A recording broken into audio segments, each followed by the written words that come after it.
My name is Emily Carter, and I never thought I would walk into my mother's house and find her casually discussing with strangers about selling the shares in my name. Those shares were the result of 10 years of sleepless work, now laid out on the table like some bargaining chip. Have you ever experienced the feeling of having the very person who gave you life quietly try to take away your most precious possession? I want to tell you why an afternoon that seemed ordinary turned into the biggest turning point of my life. And if this story resonates with you, leave a comment, hit like, and subscribe to follow me on the journey ahead. Because what I found out after that was far more ruthless. I stood frozen in the familiar living room, family photos still hanging on the wall but stripped of all warmth. That share sale conversation felt like a sharp blade slicing into the memories I had fought to protect. In my mother's eyes, I was no longer her daughter, but an opportunity to solve her own problems. Memories instantly pulled me back years earlier, when I was still in Seattle. Back then, I was in my early 20s, working full-time at a software company while taking night shifts at a coffee shop to fund my startup dream. That dream was called Insight IQ, a data analytics project I co-founded with Jake Miller, my best friend from college. We dreamed of building a tool to help small businesses understand their customers better so they could compete fairly with large corporations. In the early days, my tiny rental apartment was the headquarters of Insight IQ. During the day, I ran around meeting potential clients, and at night, Jake and I hunched over our laptops writing lines of code. Whenever exhaustion set in, I hoped my mother would call to check in or offer encouragement. Instead, she scoffed over the phone. "Sweetheart, don't you see you're wasting your time on this little game? Get a stable job and think about settling down." When the company hit a rough patch, Jake and I faced the risk of shutting down. I tried to seek help from my family. That time, I flew back to Austin, carrying a detailed business plan and a fragile hope. My mother glanced at a few pages, set the papers down, and said, "I'm not throwing money into a black hole. Don't expect it." Brandon, my half-brother, sat beside her smirking. "If you've got money to spare, give it to me. At least I know how to spend it." No one believed in me. Not a single person. And yet I kept going. I took part-time contracts, doing data analytics for small companies just to keep Insight IQ afloat. Eventually, with no other option, I had to sell 15% of the company's shares to a venture capital firm. That deal got us through a brutal winter and gave us the resources to launch a new product. I still held 25%, shares that today my mother was openly discussing transferring without asking me. Now, the company was valued at over $180 million. My shares were worth more than everything my family had ever owned. And I understood why, after years of indifference, they suddenly cared. While my mother and those strangers talked, I quietly left the house, my hands still shaking. I drove aimlessly until I ended up at an empty park. The hot Texas May wind burned my skin, yet I felt ice cold. Images flooded back. Sleepless nights, skipped meals, parties declined so I could work. I had paid for this with my youth. My phone buzzed. Jake was calling. I hesitated, then answered. "Emily, are you okay? This morning I got a strange email asking about buying your shares. It felt off, so I wanted to warn you." Jake's voice made me feel both grateful and more uneasy. I briefly told him what I had just witnessed. On the other end, he was silent for a few seconds before speaking slowly. "You need to be careful. People don't just show up like this. They've planned it." I knew he was right. But what hurt most wasn't that someone wanted my shares. It was that the one who started it was my own mother. A dark thought crept in. Was this really the first time she had touched my assets? That night, I sat alone in my Austin apartment, looking out at the balcony. Under the warm streetlight, I opened my laptop and began reviewing every recent financial transaction tied to my name. A few transfers looked suspicious, but nothing solid enough to draw conclusions. I recalled some of her words earlier that day, especially the part about A reputable investor will keep you safer with this money. Safer? For whom? For me or for her? I knew I had to uncover everything before confronting her. But for now, I also wanted to hear what others thought to see if I was overreacting. If you've ever been in a situation where your own family tried to interfere with your achievements, share your story in the comments. And if this story strikes a chord with you, hit like, share, and subscribe to join me in uncovering the truth. Night fell, the flow of headlights moving steadily outside, while I sat at the kitchen table piecing together fragments of memories and scattered clues. I knew tomorrow I would start a search, not just to protect my shares, but to understand exactly who I was up against in my own family. The next morning I woke before dawn. I had barely slept, my mind haunted by the image of my mother sitting in the living room discussing selling my shares as if they were ownerless goods. The more I thought about it, the more I realized that simply asking her outright would only get me the same old excuses. I needed to know exactly what was going on, and I needed proof. I called Thomas Reed, a lawyer I had worked with years ago when the company was just starting. He was meticulous, discreet, and not easily swayed by outside pressure. The call was brief. "Thomas, I need you to check all legal documents related to my shares in Insight IQ. Specifically, see if there's any contract signed within the past year that I'm unaware of." "Is something going on, Emily?" His deep voice was steady. "I'm not certain yet, but there are signs someone's been using my name for a transaction." "All right, I'll get on it immediately. Send me all the personal details I need to run the search." By late afternoon, Thomas called back. This time, his voice wasn't as calm. "Emily, I found a contract for a $2 million advance, secured against your shares.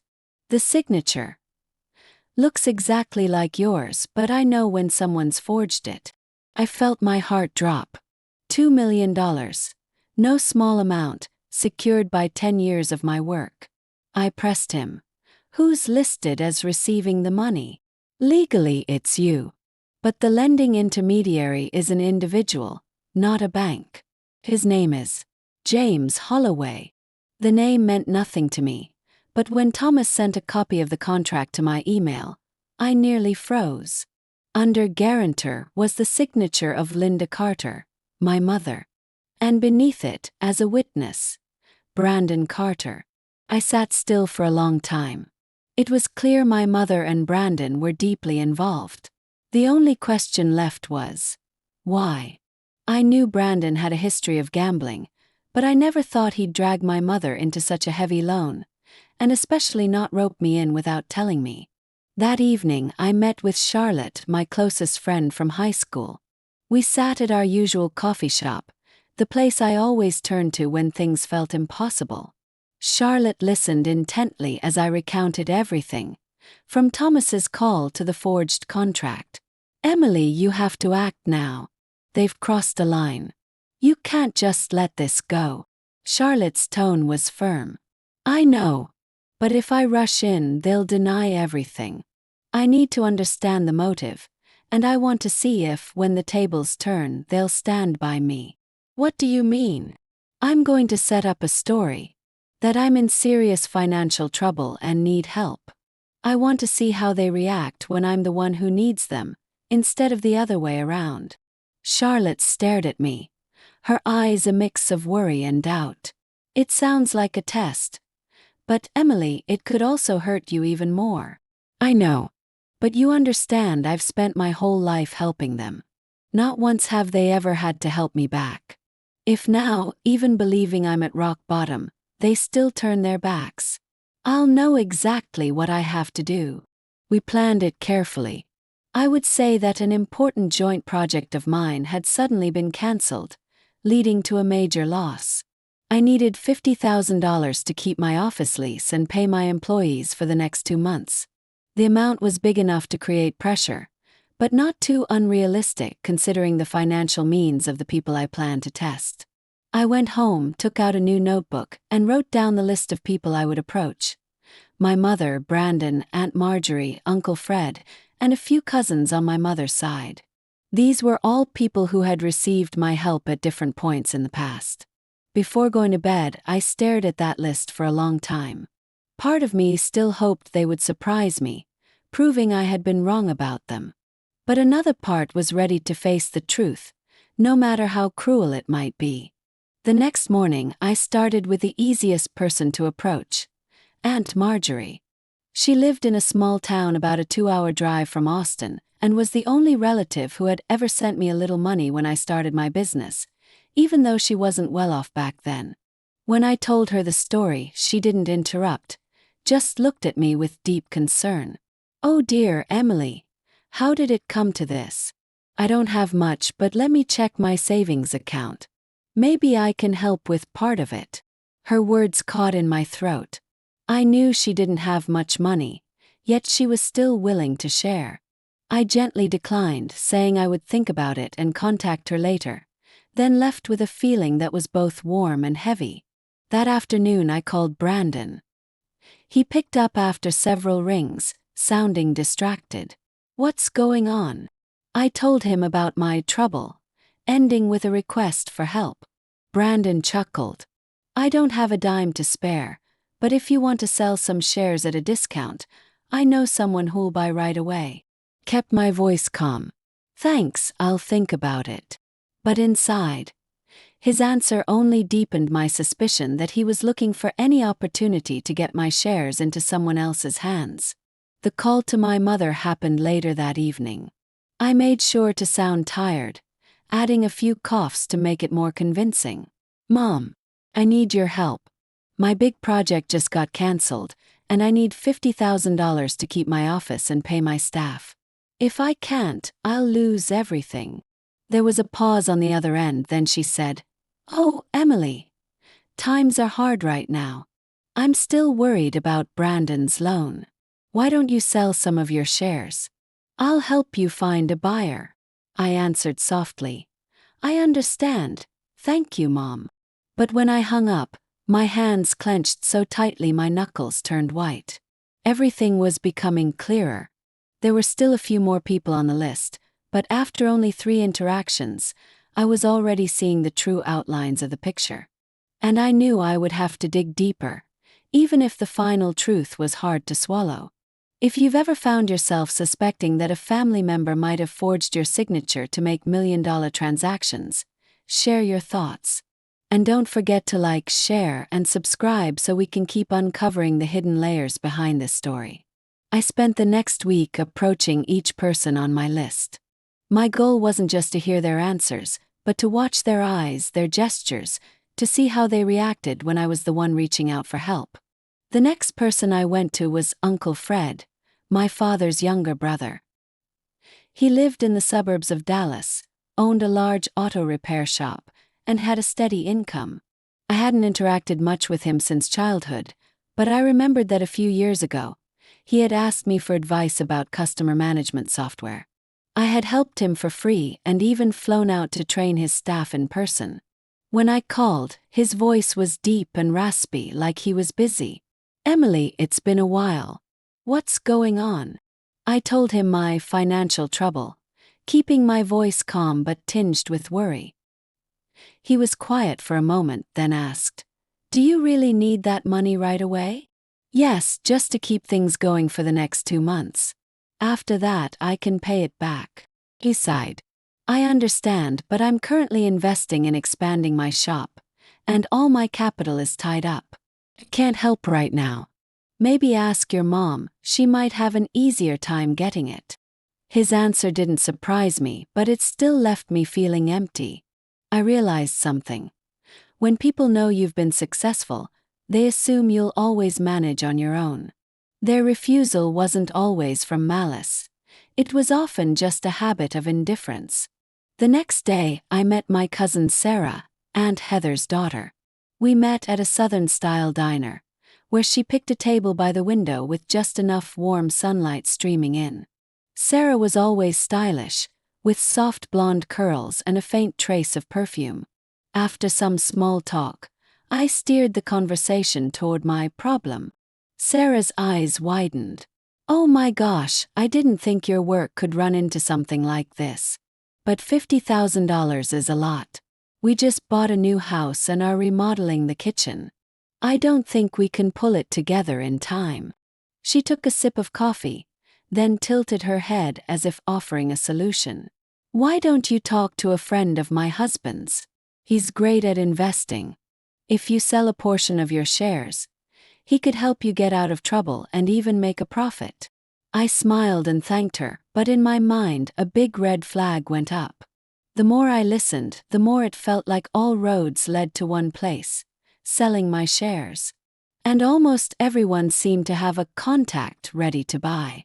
That afternoon's meeting with Aunt Marjorie was one of the few bright spots.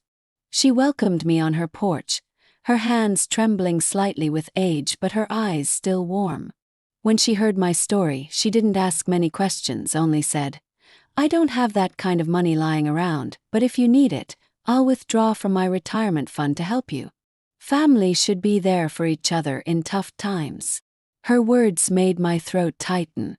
I knew withdrawing from her retirement fund would affect her financial security, but she was willing to do it just for me. I politely declined, saying I didn't need to decide right away, but inside, gratitude swelled. 2 days later, I decided to try a different approach with Brandon. This time I didn't call. I went straight to his downtown apartment. Brandon opened the door in workout clothes, the smell of cigarette smoke and stale beer lingering in the air. He raised an eyebrow at me. "What are you doing here?" "No heads up. I wanted to talk in person. About that $50,000 I need to borrow." He leaned back on the sofa, smirking. "I told you I don't have the money. But if you sell some of your shares, I'll hook you up with a great buyer. Pays cash, no haggling." "What's his name?" I asked, pretending to be curious. "James Holloway. Smart investor." Hearing that, I felt the blood rush to my face. That name was the same one on the forged contract Thomas had found. Brandon had revealed a connection. I forced myself to stay calm, nodded as if I were considering it, then quickly left. On the last day of the survey period, I contacted my mother again, this time to see if she had changed her mind. She picked up quickly, her voice cheerful. "Emily, have you thought about my offer? I can still arrange a meeting with the buyer. I'm considering it, but I want to know. If I don't sell the shares, is there any way you could help me get that money?" There was a pause, then she said, "Right now, I'm really not in a position to spare anything. You know Brandon's situation needs to take priority." I hung up, my heart heavy. Every conversation from the past week had painted a clear picture. Only Aunt Marjorie was willing to help, even though she didn't have the means, while almost everyone else pointed me toward selling the shares, and oddly enough, they all mentioned names that somehow appeared in Brandon's or my mother's circle. That night I sat at my desk, opened my notebook and marked beside each name: refused, suggested selling shares, connected to James Holloway, genuinely willing to help. When my pen stopped at Aunt Marjorie's name, I felt a small sense of relief. In a family circle already full of cracks, there was still one person with a steadfast heart. And from that list, I knew my next step: uncover the truth behind these so-called potential buyers before my shares disappeared under contracts I never signed. I knew that to fully understand and have solid proof, I had to dig deeper than what I just heard. The list in my notebook wasn't just the result of a test. It was a map leading me to the true connection between my mother, Brandon, and those mysterious names. The next morning, I reached out to Ethan Ward, a private investigator I knew through a former client. He had once been a financial crimes detective and now ran his own office specializing in fraud cases. After I gave him a brief rundown, Ethan asked right away, "Do you want me to look into the forged signature first, or the relationships between the people involved?" "I need both, but prioritize James Holloway and anyone connected to buying my shares. I believe they're all on the same side." Ethan nodded. "All right. But you should be prepared. What I find may be hard for you to accept." 3 days later, we met again at his small office in South Austin. Ethan placed a thick file in front of me, filled with papers and photographs. I opened it, and my heart raced when I saw a picture of Brandon shaking hands with a man in a gray suit, salt and pepper hair. James Holloway. The photo had been taken less than 2 weeks ago, right in front of an office building in Houston. "That's not all," Ethan said, flipping to the next pages. "James used to be a partner of an investor named Richard Holt. He's known for targeting companies in urgent need of cash to buy their shares at bargain prices. And guess what? Holt tried to join a funding round for Insight IQ 5 years ago, but was cut out because his terms were far too unfavorable for the company." I sat still, a cold feeling creeping from the back of my neck down my spine. The pieces were coming together in a frightening way. Richard Holt had been shut out years ago, and now he was back, shaking hands with Brandon and my mother. Ethan went on. "Holloway is just the front man. The real money behind him is Holt. And there's more. Records show a $2 million loan with your shares as collateral was signed by your mother, Linda Carter, with Brandon as a witness. A copy of your driver's license was used in the paperwork. Did you know your license had been taken?" I nodded slowly. "It wasn't lost, but a few months ago, my mother came over and asked to borrow my wallet to get a business card from someone. Maybe she photographed it then." Saying that out loud left a tightness in my chest. These were no longer vague suspicions. They were a clear picture of betrayal. I asked Ethan, "If I want to regain full control and shut them down right now, what do I need to do?" "You have to secure all legal documents related to the shares. I recommend working with a lawyer to reissue the certificates and place the shares into a trust that can't be transferred without your direct signature. Meanwhile, I'll keep monitoring to see their next moves." I left Ethan's office in the late afternoon. Austin's cloudy sky and the gray-lit streets made the weight I was carrying feel even heavier. Everything had suddenly become more urgent than ever. That evening I called Thomas, my attorney, and told him everything Ethan had uncovered. He was silent for a long moment before saying, "Emily, we need to act fast. If Holloway and Holt are pushing this deal, they might try to legitimize the transfer before you can respond. What do you need me to do?" "Tomorrow morning, bring all original documents and the company contracts to my office. We'll start the protection process." Agreed. But that night, sitting alone by the window, I thought about how I had placed my trust in the wrong people for so many years. The worst part wasn't the risk of losing money. It was realizing that my mother, the person who should have protected me, was the one putting me in danger. The next morning, I went to Thomas's office. We spent nearly half a day completing the paperwork to transfer all my shares into a new trust. Every document was signed and stored in the law firm's safe, with a clause that any transaction involving the shares required my direct signature in front of a legal witness. Thomas looked up at me when we were done.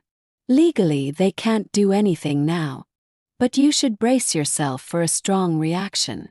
I knew the reaction he meant wouldn't just be heated words. My mother and Brandon had gone too far, and Holt wasn't the kind of man to give up easily. That evening, I received a text from an unknown number. "We need to talk about the offer to buy your shares. RH." I didn't reply immediately. Instead, I saved the number and sent it to Ethan and Thomas. Ethan called me back within minutes. "This is our chance. If you agree to meet, I can arrange for the conversation to be legally recorded. We'll know exactly what they want and can use their own words to protect you." I thought for a long moment. This meeting could reveal the final secrets, or force me to face those who had been working against me in the shadows. But I knew this was the moment I had to confront them. If you've ever been in a situation where someone who once tried to take you down teamed up with your own family to come back at you, how would you respond? Leave a comment, and if you want to follow me through the rest of this story, hit like, share, and subscribe. I texted back, "All right. When and where?" Within minutes, the reply came, "Regent Hotel, conference room on the 10th floor. Thursday, 3 p.m. I set my phone down and took a deep breath. The biggest match of my life now had a date and time. As the meeting day drew closer, I felt like I was standing at the starting line of a race that ended at a cliff's edge. I was legally prepared with Ethan and Thomas behind me, but the thought of facing my mother, Brandon, and possibly Richard Holt, made my heart pound with each tick of the clock. Thursday morning, I woke up early and sat at the kitchen table with a strong black coffee. Outside, the Austin sky was covered in a thin layer of gray clouds, signaling a heavy day ahead. I opened my notebook and read over the notes I had prepared. The questions I needed to ask, the points I needed to clarify, and the things I wanted to say to my mother. Not just to confront her, but to understand why she had chosen this path. Ethan picked me up at 1 o'clock in the afternoon. He wore a dark suit, his demeanor calm as if this were just a normal meeting. In the car, he reminded me of the plan. You don't need to provoke them. Just let them talk, as much as possible. I'll be in the room next door. The recording system is legally installed. When necessary, I'll step in. We arrived at the Regent Hotel 20 minutes early. The lobby was elegant, filled with the scent of oak wood and a faint floral fragrance. I went straight up to the 10th floor, where a conference room had been booked under the name of one of Holt's usual shell companies. When the door opened, I saw my mother sitting at the head of the table, Brandon next to her, and across from them was a man I recognized instantly, Richard Holt. He still carried the same refined presence from the day I met him at a funding pitch years ago, but his eyes were colder now. Emily, my mother began, trying to sound friendly. Thank you for coming. We just want to talk and find the best solution. I sat down, keeping my tone even. The best solution for who, Mom? For me, or for everyone else in this room? Brandon gave a small shrug and cut in. You're having financial trouble. I think we can help each other. Sell a portion of your shares, you'll have the money to solve your problems, and the investor gets a good deal. Win-win.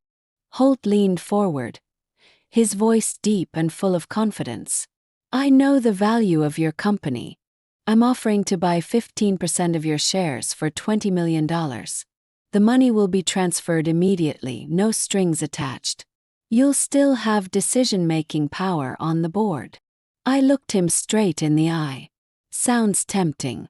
But what exactly do you plan to do with those shares? Holt gave a slight smile. Simply an investment. I believe Insight IQ has great potential. I let a few seconds of silence pass, then asked, and the $2 million loan in my name, secured with my shares, what about that? Is that part of your investment too? The room's atmosphere sank. My mother glanced at Brandon with caution. Brandon stammered, I don't know what you're talking about.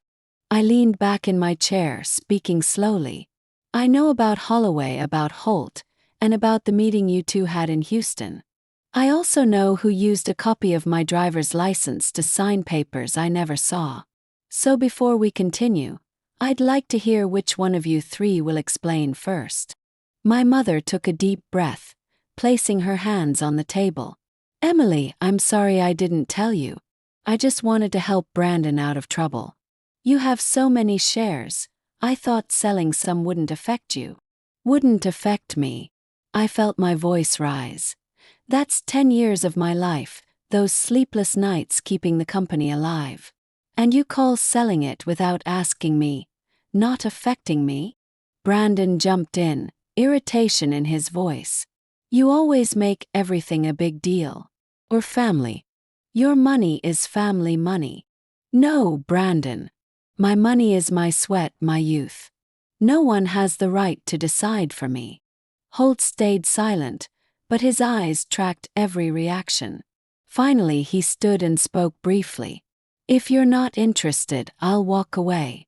But I think you're passing up a big opportunity.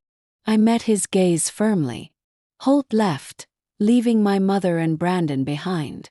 The silence that followed was filled only by the low hum of the air conditioner. Mom, I said, softening my tone slightly, I need to understand why you thought this was the right way. If you tell me the truth, maybe we can still find a way out."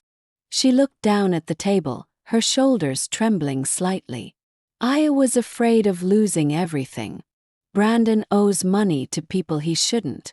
They've made threats. I just thought if we sold the shares, you'd still be wealthy and we'd be safe."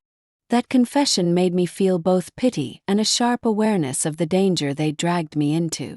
I stood and picked up my bag. "I'll find a way to keep everyone safe, but not like this.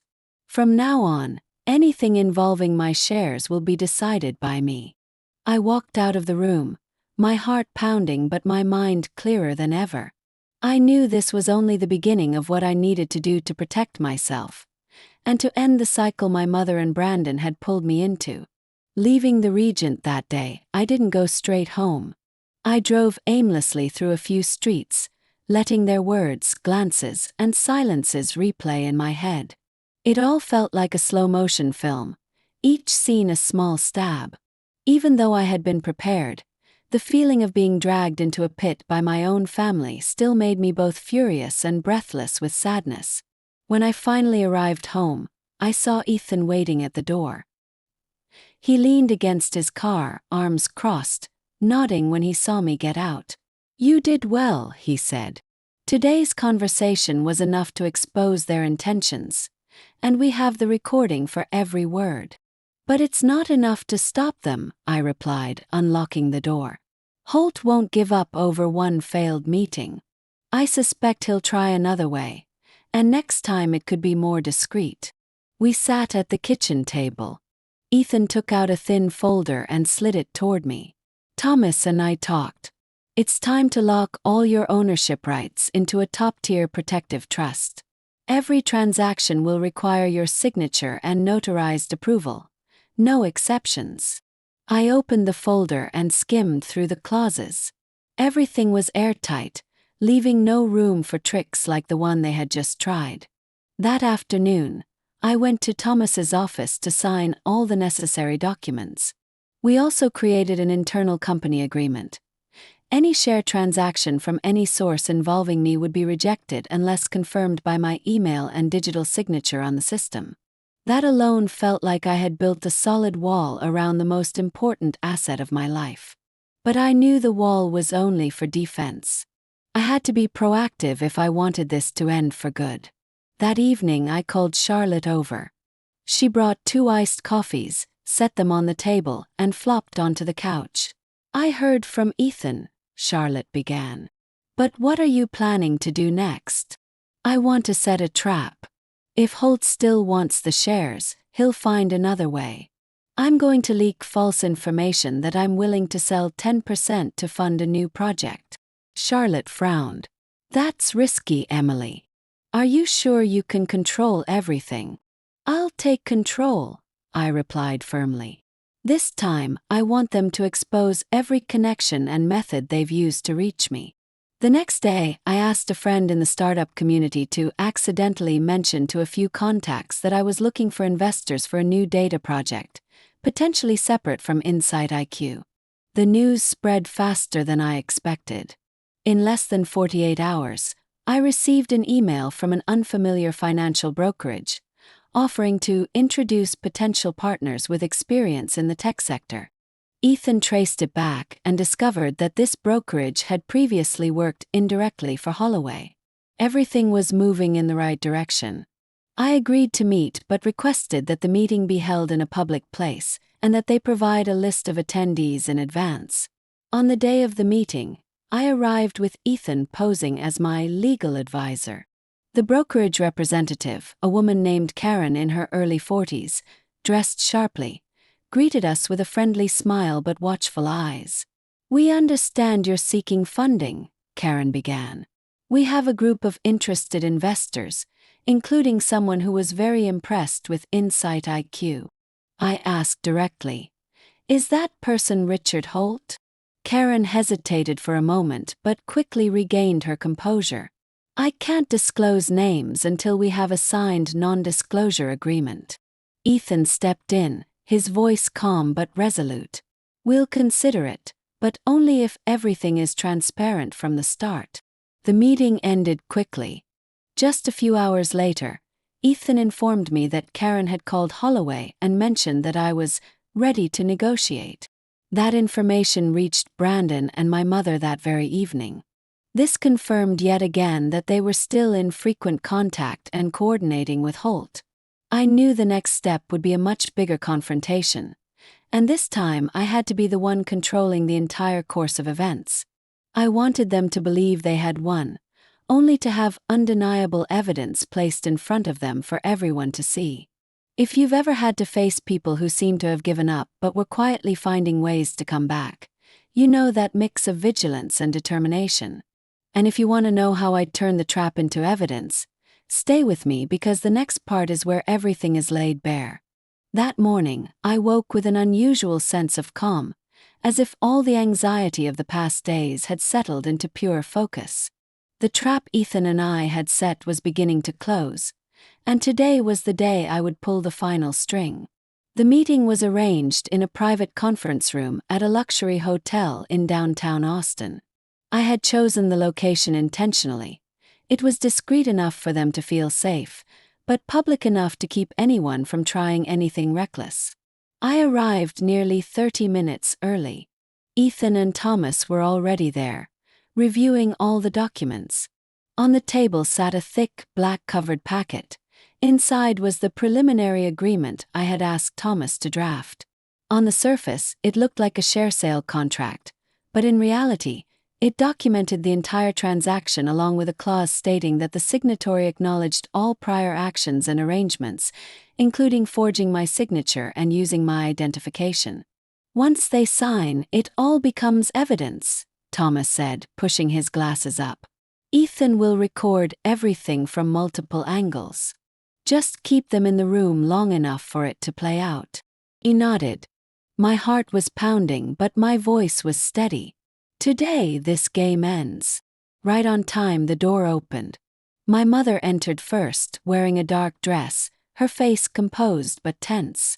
Brandon followed, scanning the room as if sizing it up. Then Richard Holt appeared, carrying a sleek leather briefcase. He gave a polite smile, but his eyes were cold steel. "Emily," Holt began, "I'm glad you reconsidered. This will be a good deal for everyone." I invited them to sit and slid the document toward Holt. "This is the preliminary agreement. I want everything clear, not just to protect my interests, but so there's no misunderstanding later. Everything we discussed before is written here." Holt opened the packet, scanning through. I saw his eyes pause on one section for a few seconds, then move on without comment. Brandon leaned to try to peek at the page. My mother sat silent, her hands clasped on the table. "We'll sign if the price and payment terms are as agreed," Holt said evenly. "Of course," I replied. "The numbers are exactly as in your original offer." Thomas, acting as my attorney, handed each of them a pen. I watched as Holt signed his name with a strong, decisive stroke. Then Brandon and my mother each signed under the section stating they witnessed and agreed to the recorded conditions. The moment my mother's pen left the paper, Ethan stepped forward. He placed a small device on the table, its screen showing clear video and audio of the entire conversation from the beginning. "I think everyone should review what just happened," Ethan said, his tone calm but commanding. Brandon shot up from his chair. "What the hell is this?" Ethan didn't answer him. His eyes locked on Holt. "You've just signed acknowledgement of the acts listed in this document, including the use of forged identification and coercive, unauthorized transfers. All of it has been lawfully recorded." Holt remained still, only curling his lips in a faint smirk. "You think you're clever, Emily?" I held his gaze. "Not clever. Just someone who learned from exactly what you did to me." My mother's face had gone pale, her hands trembling. "Emily, I just thought." Cut her off. "You signed and you did it willingly. There's nothing left for me to explain." Brandon turned to Holt. "We can cancel." Holt shut him down with a sharp shake of his head. No. Once signed, it's the law. And I'm not stupid enough to drag this into court and get dragged through the mud even more. We're leaving. He stood, gathering his briefcase. Brandon muttered a curse and followed. My mother lingered a few seconds longer, looking at me with a mix of anger and helplessness, then left without another word. When the door finally closed, I let my body relax. Ethan placed a hand on my shoulder. It's over. They won't have another chance at your shares. And if they're foolish enough to try, we have more than enough to strike back. I nodded, but what I felt wasn't triumph. It was an emptiness. Because even though I had protected what was mine, I had lost something else entirely. The trust in people who should have been on my side. I knew that from today on, every relationship would change forever. And I had to learn how to move forward with a smaller but safer circle so I would never be put in this position again. After the meeting at Regent, everything moved faster than I expected. Richard Holt disappeared from my sight, but Ethan told me he had cancelled several big appointments that week and was likely wrapping up other projects. Brandon also went silent. No texts, no calls, not even the familiar scolding. But that silence wasn't peace. It felt like the calm before a storm. Only this time, I had built a wall strong enough that the storm could no longer reach me. My mother was different. 3 days after the meeting, she sent me a short message. I hope you're satisfied with what you've done. Don't contact me unless it's necessary. No explanation, no trace of the motherly warmth I still wanted to believe was there. I read that message over and over, then deleted it immediately. Keeping it would only remind me of what I had lost. But in the shadows of those losses, I found a light. Aunt Marjorie. Right after everything ended, I visited her. Her small house still carried the faint smell of baked waffles, and she still opened the door with her familiar gentle smile. When I briefly told her what I had gone through, she quietly pulled me close and hugged me tight. You did the right thing, she said firmly. No one has the right to take away the work of your lifetime, not even family. We sat at her kitchen table, and I noticed her hands were thinner than before. I knew she was still tutoring to make ends meet, even though her health wasn't great. At that moment, an idea I had been holding onto for a long time became crystal clear. I wanted to make sure the rest of her life was secure. The following week, Thomas and I worked non-stop to set up a small fund called Marjorie's Trust. This fund would cover all her living expenses, medical bills, and anything else she might need so she would never have to worry about money again. I also found a new house near where I lived, a 1-story home with a backyard big enough for her to grow vegetables and tend to the flowers she loved. When I took her to see the house, she stood quietly on the porch for a long time, her hand brushing lightly against the wooden door frame. Emily, is this? It's your house, I smiled. No more monthly rent. All you have to do is enjoy it. She turned to me, eyes glistening. You don't have to. Cut her off. I want to. You were the only one who believed in me when no one else did. This is just a small part of what I can do for you. From that day on, I started thinking seriously about how to use the money I had to make a real difference. What happened with my mother and Brandon showed me how fragile relationships built on personal gain were, but it also reminded me of the lasting value of unconditional kindness. I decided to establish the Second Chances Foundation. Its goal was to help people who had been exploited or abandoned by their own families, especially in financial matters. The name was both a message to those we helped and a reminder to myself. Sometimes a second chance doesn't come from others, it comes from ourselves when we dare to start over. In the early days, the Foundation's office was just a small room rented from another nonprofit's building. But I felt more excited than I ever had during all my years as a businesswoman. Every story that came to us left a deep mark on me. A woman tricked by her brother into signing away her land, an elderly man whose daughter-in-law drained his retirement account. All carried wounds similar to mine, just different in details and depth. Charlotte, my best friend, quickly joined the foundation as a coordinator. Her experience as a nurse made her especially sensitive in situations that required patience and listening.